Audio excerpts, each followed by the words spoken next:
ہے وہ جان جو مطمئن رہی، یہ تو اس کا لفظی ترجمہ ہوا، لیکن جیسا کہ میں نے عرض کیا انسانی نفسیات کے بہت ہی اہم حقائق ہیں جو اس ایک لفظ کے پردے میں چھپے ہوئے ہیں۔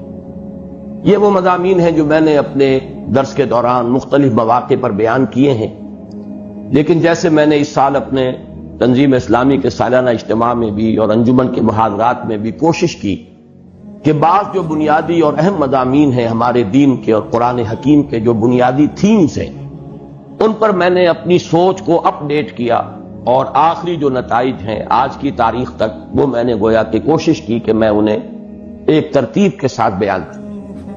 وہی بات میں کرنا چاہتا ہوں اس نفس مطمئنہ کے حوالے سے، نفسیات انسانی کے ضمن میں بعض حقائق جو پہلے وقتاً فوقتاً بیان ہوئے ہیں آج ذرا انہیں ترتیب کے ساتھ اگرچہ اختصار ملحوظ رہے گا۔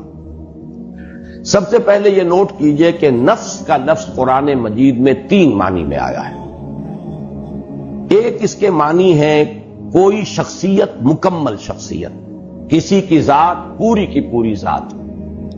اب شخصیت انسان کی بھی ہے اور ایک شخصیت، ایک ذات اللہ تعالیٰ کی بھی ہے، لہذا یہ لفظ اگرچہ انسانی شخصیت کے لیے تو قرآن مجید میں بے شمار مرتبہ آیا ہے، لیکن میں صرف یہ نوٹ کرا لینا چاہتا ہوں کہ اللہ کے لیے بھی لفظ نفس آیا ہے، حالانکہ ایک اعتبار سے یہ لفظ جو ہے گھٹیا معنی میں استعمال ہوتا ہے، یعنی نفس امارہ، لیکن یہ ہے کہ اللہ تعالیٰ کی ذات کے لیے بھی یہ لفظ قرآن مجید میں 4 مقامات پر آیا ہے، کیونکہ اس سے مراد ہے ذات باری تعالیٰ، ایک پوری شخصیت، جس کو اقبال نے اپنے لیکچرز میں کہا ہے دی انفائنائٹ ایگو، وہ جو ایک خودی ہے، انائے کبیر وہ ایک ذات ہے، وہ ایک شخصیت ہے، وہ صرف کوئی وجود مطلق نہیں ہے، وہ صرف کوئی روح کائنات نہیں ہے، وہ صرف کوئی بے جان مادہ نہیں ہے، بلکہ ایک شخصیت ہے، ایک ذات ہے، مکمل شخصیت، مکمل ذات، انائے کبیر، وہ جو انفائنائٹ ایگو ہے۔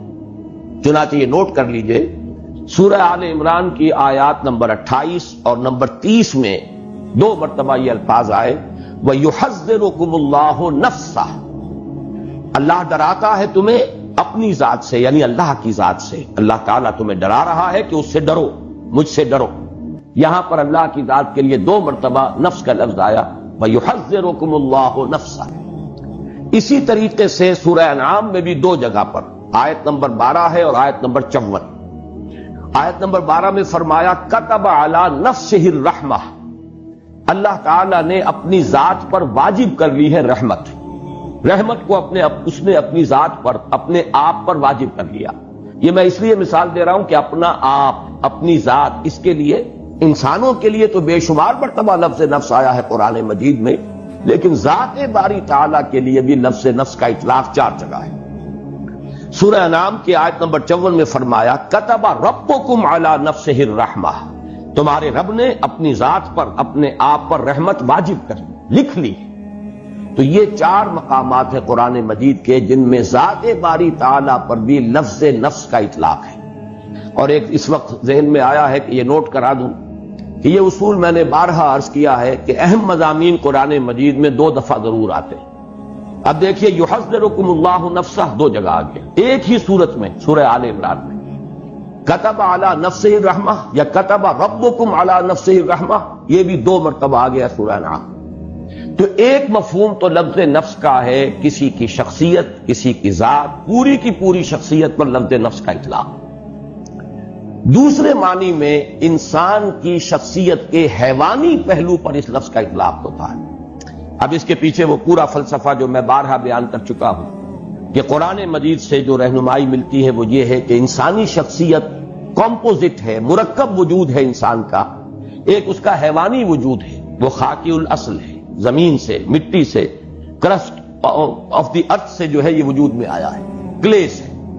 اور ایک اس کا روحانی وجود ہے، وہ عالم امر سے متعلق ہے، اس کا ایک خصوصی ربط اور تعلق ہے ذات باری تعالیٰ کے ساتھ۔ وَنَفَخْتُ فِيهِ مِن رُوحِي، یہ دونوں بڑے متضاد ہیں اپنے تقاضوں کے اعتبار سے بھی اور اپنے اوریجن کے اعتبار سے بھی۔ ایک کا منبع زمین ہے، ایک کا جو بھی جہاں سے اس کا تعلق ہے وہ عالم علوی ہے، وہ بلند عالم ہے۔ اس میں یوں سمجھ لیجئے کہ انسانی شخصیت کا جو حیوانی پہلو ہے اس کے لیے لفظ نفس آتا ہے۔ یہی وجہ ہے کہ اس حیوانی پہلو کا اگر خلاصہ اور لب لباب آپ کہیں گے تو وہ ہے جان، حیات، جو حیوانات میں بھی ہے۔ کتے میں بھی جان ہے، بلی میں بھی جان ہے، گھوڑے میں بھی جان ہے، گدھے میں بھی جان ہے، گھاس کے تنکے میں بھی جان ہے۔ یہ تمام جو ہے، چاہے وہ نباتاتی حیات ہو اور چاہے وہ حیواناتی حیات ہو، زمینی حیات جو ہے، اس میں زندگی جو ہے قدر مشترک ہے۔ انسان کا بھی جو حیوانی وجود ہے وہ صرف جسم نہیں، جسم جمع حیات، یہ زندگی جو ہے یہ ہے در حقیقت جو حیوان انسان ہے۔ تو اس کا چونکہ لب لباب جو ہے اس حیوانی وجود کا وہ ہے جان، لائف، حیات، اس لیے سورہ انعام ہی کی آیت نمبر 93 میں فرمایا گیا کہ فرشتے جب روح قبض کرنے کے لیے، جان نکالنے کے لیے آتے ہیں۔ اب یہ روح قبض کرنے کا لفظ بھی میری زبان پر آ گیا غلط العام کے اعتبار سے، حالانکہ اس وقت جان قبض کی جاتی ہے، جان نکالی جاتی ہے، روح کا معاملہ نہیں ہے، وہ ایک علیحدہ بحث ہے۔ اس کے لیے جو الفاظ آئے اخرجوا انفسکم الیوم تجزون عذاب الہون، نکالو اپنی جانیں، آج تمہیں عذاب دیا جائے گا جو رسوائی والا عذاب ہے، رسوا کن عذاب ہے۔ تو جان جب نکلتی ہے اس حیوانی وجود میں سے تو وجود تو یہی رہ گیا، جسم تو رہ گیا یہ، لیکن جسم تو در حقیقت مٹی کا ایک ڈھیر ہے، مٹی سے آیا ہے۔ اس کا جو اصل حاصل ہے خلاصہ، جیسے کہ کتے میں اس کی جان جو ہے وہ اصل شے ہے، ورنہ اس کے بعد جو ہے گل سڑ جائے گا اور اس کا کوئی حقیقی وجود نہیں ہے۔ اسی طرح حیوانی وجود جو انسان کا ہے اس کا بھی اصل لب لباب جان ہے، حیات ہے، لائف ہے، باقی ورنہ یہ جسم جو ہے یہ تو تحلیل ہو کر اور منتشر ہو کر مٹی میں مل جائے گا۔ تو جان کے لیے بھی اس قرآن مجید میں لفظ اخرجوا انفسکم، نکالو اپنی جان۔ اور یہی دوسرا پہلو ہے کہ جس کے لیے سورہ یوسف کی آیت نمبر 53 میں اور جو 13ویں پارے کی پہلی آیت ہے اس میں لفظ آیا ہے ان النفس لامارۃ بالسوء، کیونکہ یہ حیوانی وجود ہے انسان کا، تو جو حیوانی جبلتیں ہیں، جو اینیمل انسٹنکٹس ہیں، جو محرکات عمل ہے حیوانی، وہ سب کے سب اس کے ساتھ متعلق ہے۔ یہ ہمارے حقیقی وجود کا ایک رخ ہے، ایک پہلو ہے۔ یہ آدھا وجود ہے انسان کا جو حیوانی وجود ہے، اس اعتبار سے اس کے لیے نفس کا لفظ آیا، لیکن نفس کے ساتھ صفت آئی ان النفس لامارۃ بالسوء، جس کے لیے کہ ہمارے ہاں عام طور پر، خاص طور پر صوفیانہ لٹریچر میں نفس امارہ کا لفظ استعمال ہوتا ہے، حالانکہ قرآن مجید میں یہ ترکیب اس طور سے نہیں آئی، النفس الامارہ یہ لفظ نہیں آیا، ان النفس لامارۃ بالسوء، یعنی یہ جو حیوانی نفس ہے انسان کا یہ تو لازماً برائی کا حکم دے گا۔ کیوں دے گا؟ اس لیے کہ یہ اینیمل انسٹنکٹس جو ہیں یہ بلائنڈ ہیں۔ انسان کو بھوک لگتی ہے، پیٹ کھانے کو مانگتا ہے، اسے اس سے غرض نہیں ہے کہ وہ حلال کھانا کھا رہا ہے یا حرام کھا رہا ہے، اسے تو اپنی بھوک کی سیٹسفیکشن درکار ہے۔ پھر یہ کہ وہ فی نفسہ ہی وہ گوشت جو ہے چاہے بکری کا ہے اور چاہے وہ سور کا ہے، نفس کو تو اس سے بھی تعلق نہیں۔ پھر بکری کا بھی ہے تو حلال ذریعے سے کمایا گیا یا حرام ذریعے سے کسی کی جیب کاٹ کر جا کر بکری کا گوشت خرید لیا گیا، ان چیزوں سے نفس کو بحث نہیں۔ اسے تو جو بھی ٹینشن اندر ڈیولپ ہو جاتا ہے، بھوک کا ٹینشن انسانی نفس کے اندر، اسے اپنی تسکین چاہیے اور وہ تسکین پیٹ کو بھرو۔ اسی طرح شہوت ہے، جنسی جذبہ ہے، وہ تو اپنی تسکین چاہتا ہے، گریٹیفیکیشن چاہتا ہے، اسے اس سے غرض نہیں حرام راستے سے ہو، حلال راستے سے ہو، برائی سے ہو، بھلائی سے ہو، جائز سے ہو، ناجائز سے، اسے اس کی کوئی غرض نہیں۔ تو یہ جو انسان کے جو حیوانی جبلتیں ہیں، حیوانی انسٹنکٹس ہیں، یہ جو اس کے محرکات عمل ہے حیوانی، یہ رجحانات و میلانات جو حیوانی ہیں، یہ چونکہ اندھے ہیں، انہیں خیر اور شر اور انہیں حلال و حرام اور جائز و ناجائز سے بحث نہیں ہے، لہذا ان کے لیے فرمایا گیا یہ تو برائی کا حکم دیں گے۔ پھر ان کے اندر بعض وہ جبلتیں بھی ہیں، جیسے کہ ایڈلر نے جس کو کہ آئیڈینٹیفائی کیا، دی ارج ٹو ڈومینیٹ، انسان چاہتا ہے کہ غلبہ حاصل کرے، دوسروں پر تفوق، حب تفوق۔ اب اس میں بھی انسان اندھا ہو جاتا ہے، جائز راستے سے ہو، ناجائز سے ہو، لوگوں کے حقوق تلف کر کے ہو، لوگوں پر اپنا جو ہے قہاری اور اپنے جبر کو مسلط کرنے سے ہو، لیکن چاہتا ہے انسان کہ اسے تفوق اور فوقیت حاصل ہو جائے۔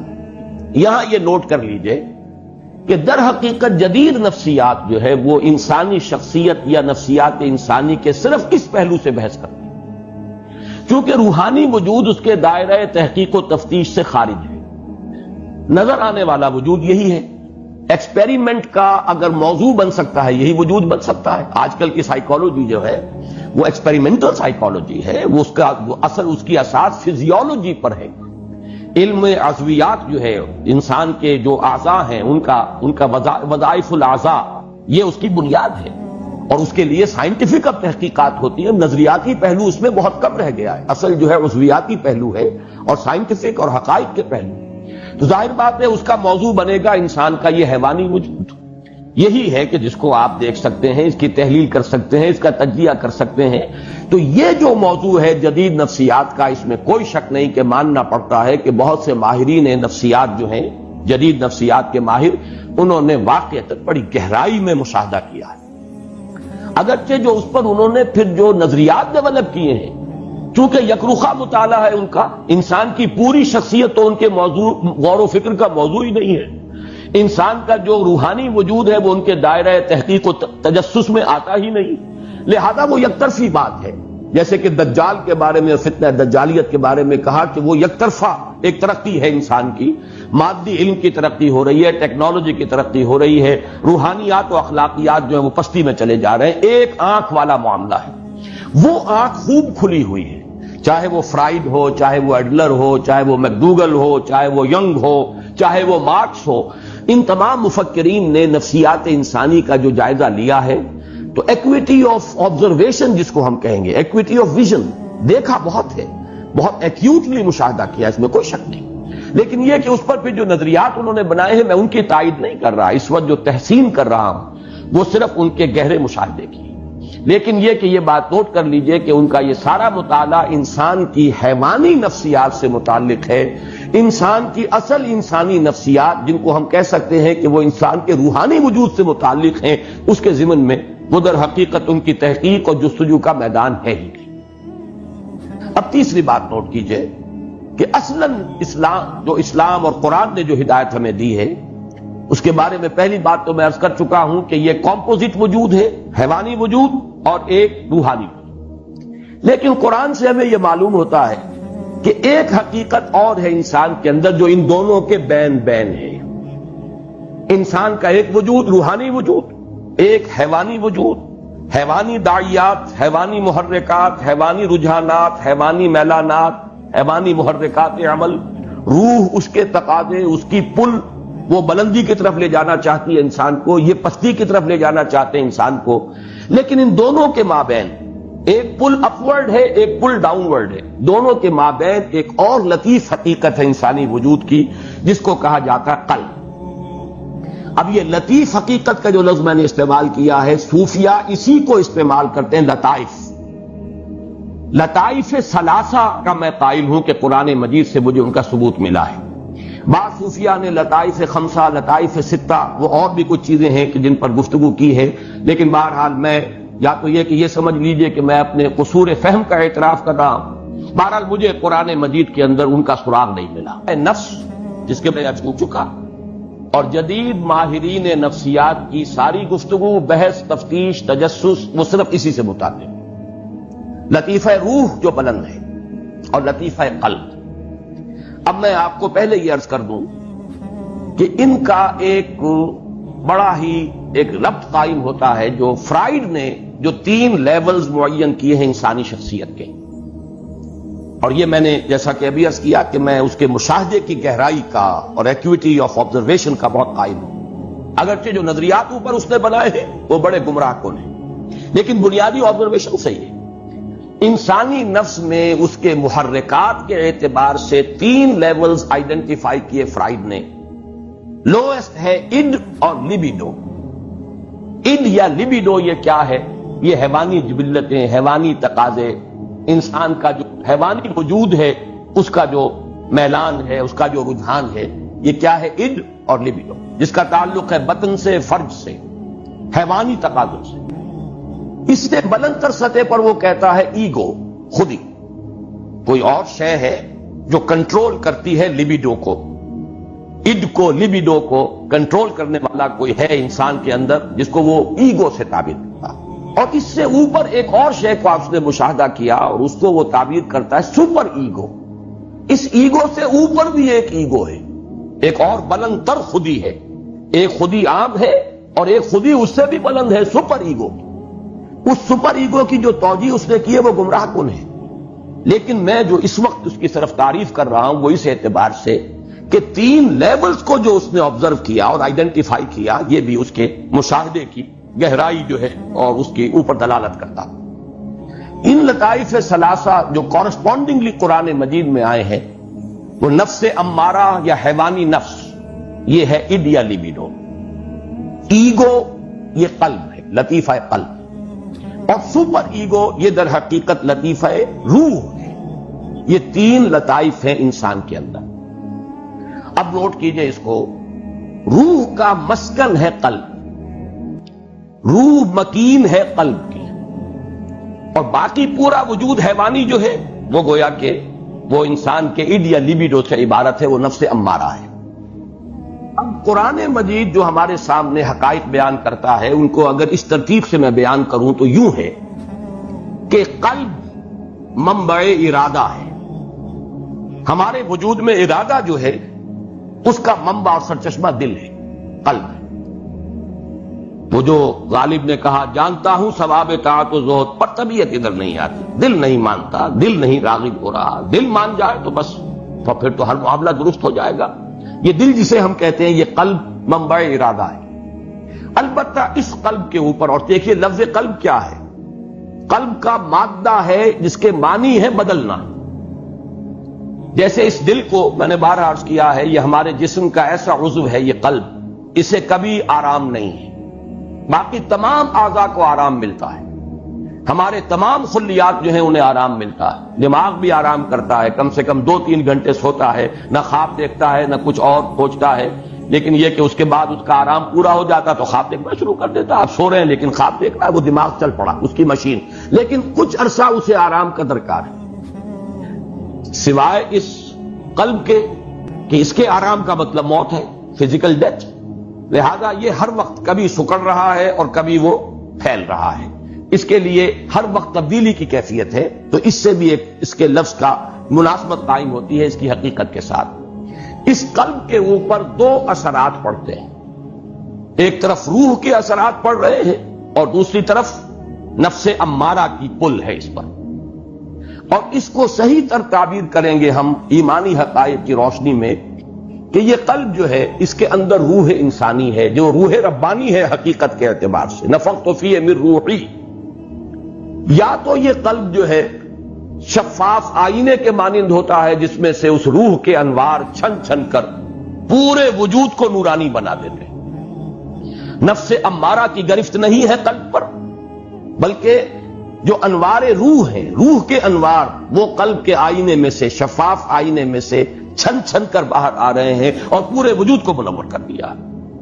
یا یہ ہے کہ اِڈ یا لیبیڈو نفس امارہ کا اتنا تسلط ہو گیا ہے قلب پر، اس کی شہوت، اس کی خواہشات، اس کی دنیاوی جو تمنائیں اور آرزوئیں ہیں، طول عمل ہے، اس سب نے اس قلب کو سیاہ کر دیا، یا جیسے حدیث میں آتا ہے قلب کو بند کر دیا۔ حضور نے باقاعدہ مٹھی بند کی۔ انسان جب گناہ کرتا ہے تو ایک داغ پڑ جاتا ہے، پھر گناہ کرتا ہے پھر دوسرا داغ پڑ گیا، توبہ کرتا ہے تو دھل جاتا ہے داغ، توبہ نہیں کرتا تو داغ پر داغ، یہاں تک کہ اسے ہم یہ بھی کہہ سکتے ہیں کہ وہ سیاہ ہو جاتا ہے۔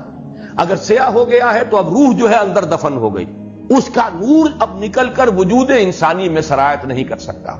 اب یہ ظلمت ہی ظلمت ہے، تاریکی ہی تاریکی ہے، وجود حیوانی جو ہے اس کے اندر اب کوئی نورانیت باقی نہیں رہے گا۔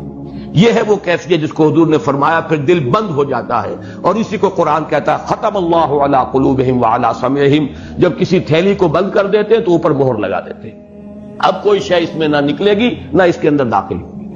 تو دل میں سے نہیں نکل سکتے انوار روح کے، اور دل میں داخل نہیں ہو سکتی کوئی نصیحت، کوئی موعظت، اس لیے کہ مہر لگ چکی ہے۔ یہ کیفیت کیا ہے؟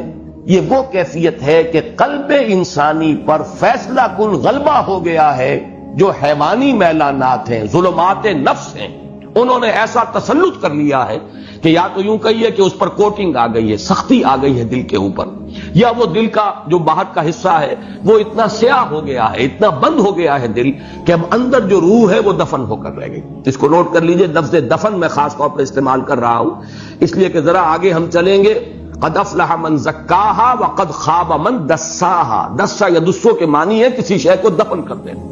یہ لفظ آگے آ جائے گا. تیسری ہی صورت ہے، بلکہ اگلے ہفتے انشاءاللہ ہفتے کو ہم یہ سورۃ الشمس پڑھیں گے. اور یا پھر دوسری شکل ہے جو میں نے عرض کیا کہ اگر آئینہ قلب صاف اور شفاف ہے تو روح کے انوار اس میں سے نکل رہے ہیں اور اس نے پورے وجود حیوانی کو منور کر دیا ہے. یہ ہے دو ایکسٹریم کنڈیشنز. اس دوسری کنڈیشن کی ایکسٹریم صورت جو ہے وہ ہے شخصیت محمدی صلی اللہ علیہ وسلم.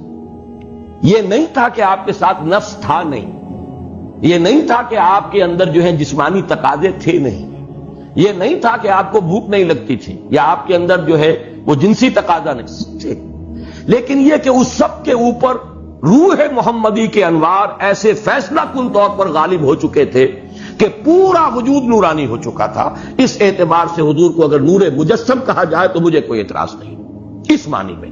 وہ جس کو آگے بڑھا کر جو فلسفے اس پر ایجاد کر لیے گئے وہ علیحدہ شے ہے، لیکن اس معنی میں کہ روح محمدی صلی اللہ علیہ وسلم اتنی اس کی نورانیت قوی ہے اور جو نفس ہے وہ حضور نے اس طور سے اس پر قابو پا لیا کہ روح کے انوار سے آپ کا پورا وجود جو ہے وہ منور ہو گیا. اس کے لیے سورہ نور کی وہ جو رکوع ہے 5واں رکوع، اس میں جو تعبیر آئی ہے اسے ذہن میں تازہ کر لیجئے. نور علی نور، یہ تو انوار ہی انوار ہیں پورے وجود کے اندر. بتمام و کمال تو یہ ذات محمدی ہے صلی اللہ علیہ وسلم، لیکن یہ کہ اسی راستے پر چلنے والے اور بھی لوگ ہوں گے. نور کی انٹینسٹی تو وہ نہیں ہوگی جو نور محمدی کی ہے صلی اللہ علیہ وسلم، لیکن یہ کہ پورے وجود انسانی کا نورانی ہو جانا کم تر انٹینسٹی کے ساتھ، یہ بالکل معقول بات ہے، سمجھ میں آنے والی بات. اور دوسری جو ایکسٹریم کیفیت ہے اس کے لیے ظلمات بعضها فوق بعض، تاریکیوں پر تاریکیاں. نور جو ہے روح کا وہ تو دفن ہو چکا، اس کے اوپر تو قلب کے اوپر کرسٹ آ چکا، سختی آ چکی. ثم قست قلوبکم فہی کالحجارۃ او اشد قسوہ، پتھر سے زیادہ سخت ہو چکی. یا آئینہ قلب سیاہ ہو چکا، زنگ آ چکا. کلا بل ران علی قلوبہم ما کانوا یکسبون، یہ سورہ مطففین میں ہم پڑھا ہے. یا حضور نے جیسے فرمایا کہ دل بند ہو گیا، اب اس پر مہر کر دی گئی. یہ ہے ظلمات بعضها فوق بعض. البتہ ایک تیسری کیفیت ہے بین بین. یہ قلب جو ہے کبھی ادھر کبھی ادھر. آپ یوں سمجھیے کہ 90% انسان اسی کیفیت میں ہوں گے. وہ لوگ کہ جن پر اس طریقے سے حیوانیت کا غلبہ ہو چکا ہو کہ کوئی خیر کا وجود ہی نہ رہے، یہ بھی ایکسٹریم لوگ کم ہوتے ہیں. کوئی نہ کوئی جھوٹی نیکی، ملمے کی نیکی، دکھاوے کی نیکی، ڈاکوؤں کے ہاں، جیب کتروں کے ہاں، بستہ الف اور بستہ بے کے بدماشوں کے ہاں، رنڈیوں کے ہاں، یعنی آبرو باختہ عورتوں کے ہاں ہوتی ہے کوئی نہ کوئی. محرم آیا تو کالے کپڑے پہن کر اور وہ سبیلیں لگائیں گی اور آئیں گی اور تازیوں میں چلے. کچھ نہ کچھ ہے اپنے نفس کو دھوکہ دینے کے لیے، کوئی نہ کوئی خیر جو ہے اس کا انسان اہتمام کرتا ہے. اسی کا ذکر آ رہا ہے سورہ بلد میں. احلقت مالا لبدا، میں نے تو بڑا مال لگا دیا، خرچ کر دیا. میں نے تو خیر کے کاموں میں، بھلائی میں، مسکینوں کو کھلانے میں بڑے بڑے لنگر کھولے. یہ سب کام ہے کس کے ساتھ؟ بدی کے ساتھ. بدی بھی ہے، حرام خوری بھی ہے، سمگلنگ بھی ہو رہی ہے، اور بھی جو بھی سودی کاروبار بھی ہو رہا ہے، لیکن مسجدوں کو چندے بھی دیے جا رہے ہیں، دارالعلوموں کی سرپرستی بھی ہو رہی ہے. تو اکثر و بیشتر آپ کو ملے گا گڈمڈ معاملہ کہ کچھ نیکی کی طرف بھی ہے اور کچھ بدی کی طرف بھی ہے. یہ ہے جس کو قرآن تعبیر کرتا ہے نفس لوامہ. لا اقسم بیوم القیامہ ولا اقسم بالنفس اللوامہ. اس لیے کہ یہ روح جو ہے اس کا اثر کیا ہوتا ہے انسان پر؟ یا تو مثبت اثر ہے، نیکی کی طرف کھینچتی ہے، اس لیے کہ اس کا منبع جو ہے وہ خیر کل ہے، ذات باری تعالیٰ سے اس کا تعلق ہے تو خیر کی طرف بلائے گی. دوسرے یہ، اور اسی اعتبار سے مغرب کے فلسفے میں ڈیوائن سپارک کا جو لفظ آتا ہے ادب میں، انسان کے اندر ایک روح ملکوتی ہے، ایک شعلہ ملکوتی ہے. حیوانات سے ممتاز ہو جاتا ہے انسان اس اعتبار سے کہ انسان کے اندر ایک شعلہ ملکوتی موجود ہے، ڈیوائن سپارک موجود ہے. حیوان کوئی ایسا نہیں ہوگا، کوئی کتا اپنی ہڈی پر دوسرے کتے کو بس پڑتے نہیں آنے دے گا. لیکن انسان ہو سکتا ہے کہ ایک روٹی اس کے پاس ہو اور کوئی اور بھوکا آئے تو وہ آدھی اس کو دے دے یا چوتھائی دے دے، کچھ نہ کچھ دے دے. معلوم ہوا کہ انسان حیوان سے ممیز ہے، انسان کے اندر کوئی اور شے ہے، حیوانی جبلتوں اور حیوانی تقاضوں سے بلند تر کوئی حقیقت انسان کی ہے، جس کو کہ مغرب کے ادیبوں نے بھی مانا، اسے کہا ہے کہ وہ ڈیوائن سپارک ہے. بہرحال نفس یہ جو روح ہے انسان کے اندر، اس کا مثبت تقاضا کیا ہے؟ خیر کی طرف دعوت، اور منفی اس کا مظہر کیا ہے؟ جب انسان کسی برے کام کا ارتکاب کرتا ہے تو ملامت، اسی کو آپ کہتے ہیں کانشنس، اسی کو آپ کہتے ہیں ضمیر، اسی کو قرآن نے کہا ہے نفس لوامہ، لا اقسم بیوم القیامہ ولا اقسم بالنفس اللوامہ، یہ نفس لوامہ ہے۔ تو گویا کہ یہ جو ہماری صوفیانہ اصطلاحات ہیں، نفس امارہ سے مراد ہمارا حیوانی وجود جو بلائنڈ ہے، اسے خیر شر سے، حلال حرام سے، جائز ناجائز سے کوئی بحث نہیں۔ اگر یہ غالب آ گیا تو ظلمات بعضها فوق بعض، کوئی ملمے کی نیکی بھی نظر نہیں آئے گی، جھوٹ موٹ کی بھی کوئی روشنی نظر نہیں آئے گی۔ اور دوسرا کیا ہے؟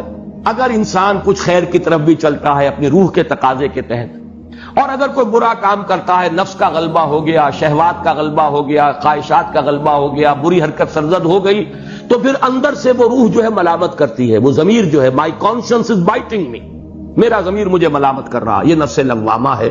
اس کو تعبیر کرتے ہیں یہ نفس کی اس سے ایک بہتر اور اعلیٰ تر شکل ہے۔ بلند ترین شکل جو ہے وہ نفس مطمئنہ، جبکہ انسان کی روح کو تمکن حاصل ہو جائے وجود انسانی پر۔ نفس ہے لیکن نفس اب انسان کو ڈکٹیٹ نہیں کر سکتا، غلط راستے پر نہیں لے جا سکتا، جس کو حضور نے تعبیر کیا ہے، چونکہ اس کی کامل مثال میں عرض کر چکا ہوں، صرف ذات محمدی ہے صلی اللہ علیہ وسلم، کہ حضور نے جب فرمایا کہ ہر انسان کے ساتھ ایک شیطان ہوتا ہے، اور کسی نے بڑی ہمت کی جو پوچھ لیا کہ حضور کیا آپ کے ساتھ بھی شیطان ہے؟ آپ نے فرمایا ہاں ہے، لیکن میں نے اسے مسلمان کر لیا۔ یعنی وہ شیطان بھی ہے، وہ نفس بھی ہے، لیکن میں نے اسے مسلمان کر لیا، میرا اس کے اوپر کنٹرول ہے، میں قابو یافتہ ہوں، اور جب قابو یافتہ ہوں تو میری روح جو ہے اس کو منور کیے۔ یہ ہے وہ کیفیت جس کو نفس مطمئنہ۔ یہاں اب میں چاہتا ہوں کہ اس کے ساتھ دوسرا لفظ ایڈ کریں، مطمئنہ سے مراد کیا ہے؟ یا ایتھا النفس المطمئنہ۔ ابھی تک میں نے عرض کیا کہ نفس کا لفظ مکمل شخصیت کی توجیہ کے لیے بھی آتا ہے، تعبیر کے لیے۔ نفس ہمارے صرف حیوانی وجود کے تقاضے کے لیے بھی آتا ہے، جس کا خلاصہ اور لب لباب ہے ہماری جان، اور اسی معنی میں وہ نفس امارہ کا لفظ استعمال ہوتا ہے۔ پھر نفس بحیثیت کل جب آئے گا تو نفس مطمئنہ یہ پوری انسانی شخصیت کی وہ کیفیت کہ جس میں انسان کا لطیفہ روح جو ہے اس درجے غالب آ چکا ہے پورے وجود پر کہ وہ لطیفہ نفس جو ہے وہ ہوتے ہوئے بھی غیر مؤثر ہو گیا، اور تمکن حاصل ہو گیا اس کے پورے وجود پر، حکمرانی اور تسلط جو ہے وہ ہو گیا ہے اس کے روحانی وجود کا۔ اب مطمئنہ کسے کہتے ہیں؟ اطمئنان، یہ ہم اردو میں اس کو لکھتے ہیں تو اطمینان لکھتے ہیں یہ کے ساتھ، عربی میں اصل میں یہ لفظ ہے اطمئنان حمزہ کے ساتھ۔ هو الاستقرار والثبات، کسی چیز پر جم جانا، یہ ہے در حقیقت اطمینان کا اصل مطلب۔ اس اطمینان کے دو رخ ہیں، اور یہ میں اس مرتبہ اپنے حقیقت ایمان والی بحث میں ایمان کا امن سے تعلق اس میں تفصیل سے بیان کر چکا ہوں اس مرتبہ کے محاضرات میں۔ انسان کو دو قسم کے اطمینان درکار ہیں، ایک ذہنی اطمینان، اور اس کو ہم ذہنی سکون سے بھی تعبیر کرتے ہیں، ایک قلبی اطمینان یا قلبی سکون۔ اسے اطمینان کہیں، سکون کہیں، امن کہیں، تینوں الفاظ یہاں ہم معنی ہو جائیں گے۔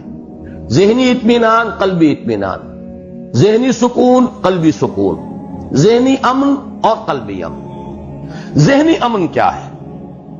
اس کائنات کے جو اصل بنیادی حقائق ہیں ان پر انسان کا دل ٹوٹ جائے، اللہ ہے، ہسٹ اللہ ہے، مجھے یقیناً اس کے حضور میں جانا ہے، میں وہیں سے آیا ہوں، انا للہ و انا الیہ راجعون، میری اصل زندگی آخرت کی زندگی ہے، مرنے کے بعد یہ اٹھنا ہے۔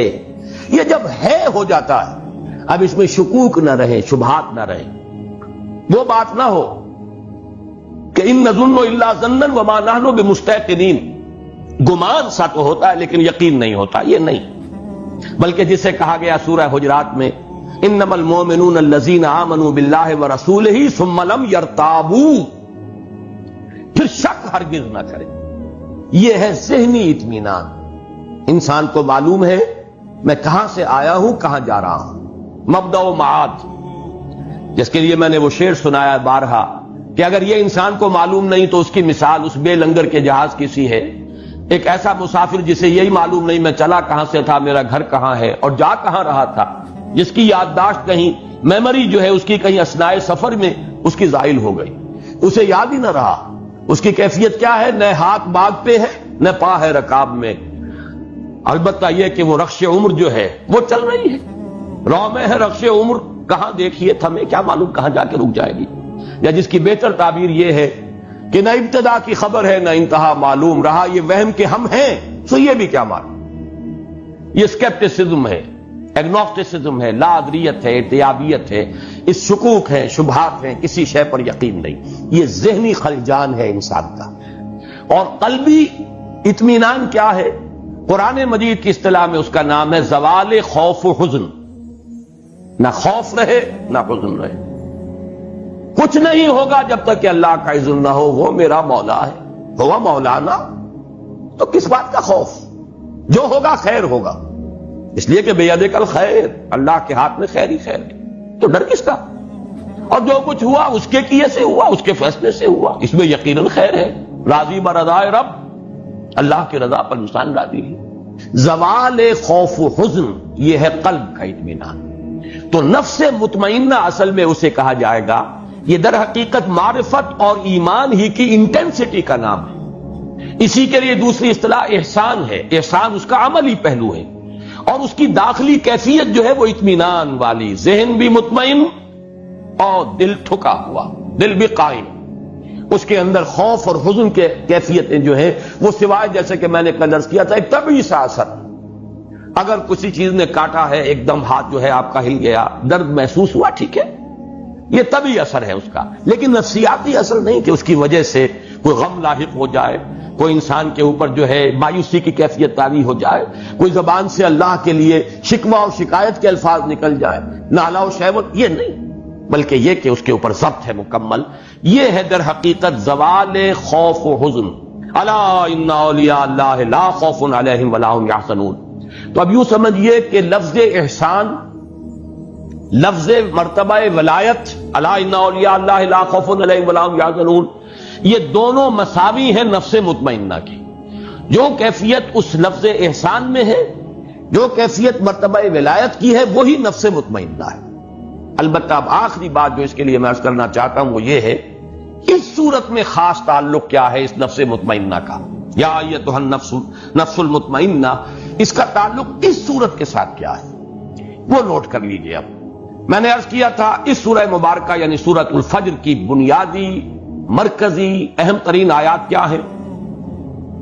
فَأَمَّا الْإِنسَانُ إِذَا مَا ابْتَلَاهُ رَبُّهُ فَأَكْرَمَهُ وَنَعَّمَهُ فَيَقُولُ رَبِّي أَكْرَمَنِ وَأَمَّا إِذَا مَا ابْتَلَاهُ فَقَدَرَ عَلَيْهِ رِزْقَهُ فَيَقُولُ رَبِّي أَهَانَنِ. اور میں نے کل لفظ ایک استعمال کیا تھا کہ پینڈولم ہے. جیسے اب تو وہ گھنٹے رہے نہیں، وہ جو کوئی بڑا گھنٹہ جو ہے دیواروں پر ہوتا تھا اور اس کا پینڈولم کبھی دائیں بائیں مسلسل چل رہا ہے. یہ پینڈولم سمجھیے کہ انسان پر جو حالات وارد ہوتے ہیں اس دنیا میں، اگر خوشگوار حالات ہیں، کھانے کو فراوانی سے مل رہا ہے، آسائش ہے، آرام ہے، شہرت بھی اچھی ہے، دنیا میں عزت بھی ہے، اب خوش ہے انسان، دل کی کلی کھلی ہوئی ہے. ذرا تکلیف آ گئی، ذرا مصیبت آ گئی، تنگی آ گئی، کوئی اور کسی اعتبار سے نقصان ہو گیا، اب انسان پر گھٹن طاری ہو گئی اور اس کی ایک مایوسی کی سی کیفیت طاری ہو گئی. یا تو پھولے نہیں سما رہا یا مایوس ہو گیا. یہ ہے پینڈولم. جتنا جتنا اس پینڈولم کا سوئنگ زیادہ ہوگا اتنا ہی انسان معرفت سے محروم اور حقیقت سے محجوب ہے. یہ انورسلی پروپورشنل ہوگا معاملہ. جتنی معرفت میں بلندی ہوگی، ترقی ہوگی، پینڈولم کا سوئنگ کم ہو جائے گا، یہاں تک کہ معرفت کا ایک مقام وہ آئے گا چٹان کے مانند انسان کھڑا، کوئی کیفیت اس پر اثر انداز نہیں ہو رہی. جیسے چٹان ہے، کوئی بہت منہ زوردار دریا ہے اور اس کی موجیں آ کر تھپیڑے لگا رہی ہیں، اس چٹان کو کوئی نقصان نہیں، اس پر کوئی اثر نہیں. یا کوئی بڑا سا پتھر بھی آ گیا لڑکتا ہوا پانی کے اندر، دریائے کنہار میں تو نظر ہی آ جائے گا آپ کو، لیکن اس چٹان سے کیا کرے گا؟ سر پھوڑے گا اور خود چل دے گا، خود ٹوٹ جائے گا. چٹان کو کچھ نہیں کہہ سکتا. وہ چٹان کے مانند بدلتے ہوئے حالات میں انسان اگر قائم ہے، یہ ہے نفس مطمئنہ. خوشی آ گئی تو ٹھیک ہے، اللہ کا فضل ہے، اللہ کا شکر ہے، لیکن یہ کہ اس کے اوپر اترانا، فرح فخور، نہیں، یہ کیفیت نہیں ہو سکتی۔ اسی طرح تکلیف آ گئی، اللہ کی طرف سے ہے، آزمائش ہے، اس میں بھی میرا کوئی خیر مضمر ہے۔ اگر کوئی عزیز فوت ہو گیا، اللہ کی شے تھی، اللہ نے لے لی، جیسے کہ میں نے کئی مرتبہ آپ کو سنایا، میرے والد مرحوم نے اپنا مشاہدہ بیان کیا، حالانکہ وہ کوئی زیادہ مذہبی شخصیت نہیں تھے، خاص طور پر یہ تصوف کے کوچے میں ان کا کوئی بھی ان کا گزر نہیں تھا، لیکن ایک بزرگ تھے ہمارے حصار میں، جو میرا قصبہ ہے، ذاتی میری پیدائش کا مقام بھی ہے، اور وہیں تقریباً یوں سمجھیے کہ زندگی کے 15 برس گزرے ہیں۔ تو وہاں ایک بزرگ تھے مظفر علی خان، اور ان کے پھر یہ جو خلیفہ تھے عبد الصمد خان، وہ ہیں جو رینالہ خرد میں دفن ہیں، اور جن کے نام کی تختی لگی ہوئی ہے، مسلم مسجد کا سنگ بنیاد انہوں نے رکھا تھا۔ ان کے جو بزرگ تھے، ان کے جو مرشد تھے مظفر علی خان، ان کا مشاہدہ والد صاحب نے خود بتایا ہے۔ 1919 میں غالباً کوئی پلیگ آئی تھی یا کوئی بہت بڑا انفلوئنزا آیا تھا، بڑی ایک وبائی کیفیت تھی۔ 2 جوان بیٹے ان کے، اور یہ کیمبل پور کی طرف کے پٹھان تھے، یعنی سرخ و سفید رنگت کے بڑے خوبصورت 2 بچے۔ ایک دن ایک گیا، اگلے دن دوسرا گیا۔ والد صاحب کہتے ہیں کہ میں ان کے پاس گیا ہوں، خیال تھا یہ کہ کچھ دیکھیں گے، لوگ تعزیت کر رہے ہوں گے، لیکن ان کا چہرہ جیسے ہمیشہ دمکتا ہوا ہوتا تھا، ویسے ہی دمکتا ہوا اس دن بھی تھا۔ کوئی تعزیت کرتا تھا تو کہتے بھائی ٹھیک ہے، کوئی بات نہیں، اللہ کی چیز تھی، اللہ نے لے لی، وہ کہیں ختم تو نہیں ہو گئے، اللہ کے ہاں چلے گئے ہیں۔ یعنی یہ کہ موت زندگی کا وقفہ ہے، یعنی آگے بڑھیں گے دم لے کر، جہاں میں اہل ایمان صورت خورشید جیتے ہیں، ادھر ڈوبے ادھر نکلے، ادھر ڈوبے ادھر نکلے، فرق کیا ہے؟ آپ کا بچہ امریکہ چلا گیا ہے، آپ کو کوئی رنج اور افسوس تو نہیں ہوتا؟ اسی طریقے سے اگر بچہ فوت ہو جائے تو وہ کہیں ختم تو نہیں ہو گیا، وہ چلا گیا ہے، دوسرے عالم میں منتقل ہو گیا۔ صرف یہ کہ امریکہ اسی عالم کی ایک جگہ ہے اور وہ عالم دوسرا ہے، وہ انسین ہے، وہ ہمارے لیے اس وقت غیب کے پردے میں جو ہے وہ مستور ہے۔ یہ کیفیت ہے اصل میں نفس مطمئنہ۔ میں اس کے لیے آج 4 آیتیں آپ کو سنانا چاہتا ہوں۔ یہ پینڈولم کا سوئنگ جو ہے اس کو ذہن میں رکھیے۔ سورہ بنی اسرائیل کی آیت نمبر 83، وَإِذَا أَنْعَمْنَا عَلَى الْإِنسَانِ أَعْرَضَ وَنَأَىٰ بِجَانِبِهِ، جب ہم اس انسان پر نعمتوں کی بارش کرتے ہیں تو اعراض کرتا ہے، ہمیں بھول جاتا ہے، پہلوت ہی کر جاتا ہے۔ وَإِذَا مَسَّهُ الشَّرُّ كَانَ يَئُوسًا، اور جب کوئی تکلیف آتی ہے بالکل مایوس ہو کر، چرمر ہو کر رہ جاتا ہے کہ اب کوئی اس کی زندگی میں نہ کوئی عزم ہے نہ ارادہ ہے، کمر ہمت ٹوٹ گئی۔ یہ ہے وہ جو میں جس کو کہہ رہا ہوں پینڈولم کا سوئنگ۔ اسی طرح سورہ شورى میں فرمایا وَإِذَا أَذَقْنَا الْإِنسَانَ مِنَّا رَحْمَةً فَرِحَ بِهَا، جب ہم انسان کو اپنے پاس سے رحمت کا مزہ چکھاتے ہیں تو فرح فخور اتراتا ہے، پھولے نہیں سماتا۔ وَإِن تُصِبْهُمْ سَيِّئَةٌ فَإِنَّ الْإِنسَانَ كَفُورٌ، اور اگر کوئی برائی ان پر آ جاتی ہے تو پھر انسان ناشکرا، بھول جاتا ہے کہ ہم نے کبھی اس پر احسان بھی کیا تھا، کوئی نعمت بھی اسے دی تھی، بھول گیا اور بالکل ناشکرا ہو گیا۔ اسی طرح سورہ ہود میں فرمایا وَلَئِنْ أَذَقْنَا الْإِنسَانَ مِنَّا رَحْمَةً ثُمَّ نَزَعْنَاهَا مِنْهُ إِنَّهُ لَيَئُوسٌ كَفُورٌ، اگر ہم انسان کو اپنی طرف سے رحمت کا مزہ چکھاتے ہیں پھر سلب کر لیتے ہیں اس سے، وہ نعمت چھین لی، پھر وہ بالکل مایوس اور ناشکرا ہو کر رہ جاتا۔ سورہ حامیم السجدہ میں فرمایا لا یسأم الانسان من دعاء الخیر وان مسہ الشر فیئوس قنوط، انسان خیر کی طلب میں تو لگا ہی رہتا ہے، مانگتا ہی رہتا ہے اللہ تعالیٰ سے، لیکن اگر کہیں تکلیف آ گئی تو پھر وہ بالکل مایوس، یئوس فعول کے وزن پر بالکل مایوس، اور اسی میں آپ کو معلوم ہے اسی کیفیت میں بہت سے لوگ خودکشی کر جاتے ہیں۔ یئوس کفور اور یئوس قنوط، بالکل نا امید، اللہ تعالیٰ کی رحمت سے بالکل آس توڑ دینے۔ یہ ہے اصل میں وہ پینڈولم کا سوئنگ۔ یہ سوئنگ جتنا زیادہ ہے انسان معرفت سے اتنا ہی محروم ہے، محجوب عن الحقائق۔ جتنی معرفت بڑھتی چلی جائے گی، ایمان کی روشنی سے باطن منور ہوتا چلا جائے گا، اتنا ہی یہ پینڈولم جو ہے اس کی سوئنگ کم ہو جائے گی، یہاں تک کہ ایک مقام وہ بھی ہے کہ چٹان کے مانند انسان کھڑا ہو۔ اگرچہ ہے تو وہ ایک گانا اور فلمی گانا، لیکن یہ کہ لا محالہ میرے ذہن میں وہ آ جایا کرتا ہے، اس لیے کہ غالباً وہ فلمی گانا نہیں ہے۔ ویسے یہ کہ پنکج ملک نے بھی گایا تھا اس کو، اور مجھے وہ بہت پسند ہے۔ اب تو اگرچہ سال بیت گئے، کبھی سننے کا موقع نہیں ہوا، لیکن سیگل کی آواز میں بھی سردی گرمی نرمی سختی ایک سانچے میں ڈھال، جگ میں چلے پون کی چال. جیسے ہوا چلتی ہے انسان دنیا میں ایسے رہے، ہوا متاثر نہیں ہوتی. سردی گرمی نرمی سختی، کبھی نرمی آ گئی کبھی سختی آ گئی، کبھی گرمی آ گئی کبھی سردی آ گئی، لیکن متاثر نہ ہو انسان. بازار سے گزرا ہوں خریدار نہیں، ایسے گزر جاؤ. یہی بات ہے جس کو مختلف پیرایوں میں کہا گیا ہے. کافر کی یہ پہچان کے آفاق میں گم ہے، اور مومن کی یہ پہچان کے گم اس میں ہے آفاق. ہوا جو ہے وہ اوپر ہی اوپر چل رہی ہے، وہ بدلتے ہوئے حالات سے زیادہ متاثر نہیں ہوتی، لیکن زیادہ صحیح لفظ اس کے لیے چٹان ہے. چٹان کے مانند انسان کی اندرونی شخصیت کھڑی ہوئی ہو، متاثر نہ ہو بدلتے ہوئے حالات سے. یہ ہے یا ایتھا النفس المطمئنہ. اس کے لیے وہ نوید ہے، اس کے لیے خوش آمدید تہنیت. ارجعی الی ربک راضیۃ مرضیہ. یہ الفاظ بارہا آئے ہیں. رضی اللہ عنہم ورضوا عنہ. اللہ ان سے راضی، وہ اس سے راضی. دنیا میں بھی راضی برضائے رب تھے، اور آخرت میں بھی اللہ تعالیٰ انہیں راضی کر دے گا. وَلَسَوْفَ يُعْطِيكَ رَبُّكَ فَتَرْضَىٰ وَلَسَوْفَ يَرْضَىٰ. سورۃ اللیل ختم ہوگی اس پر، وَلَسَوْفَ يَرْضَىٰ. اور سورۃ الضحیٰ میں آئے گا وَلَسَوْفَ يُعْطِيكَ رَبُّكَ فَتَرْضَىٰ. بندے سے اللہ راضی اور بندہ اپنے رب سے راضی. اس دنیا میں راضی برضائے رب.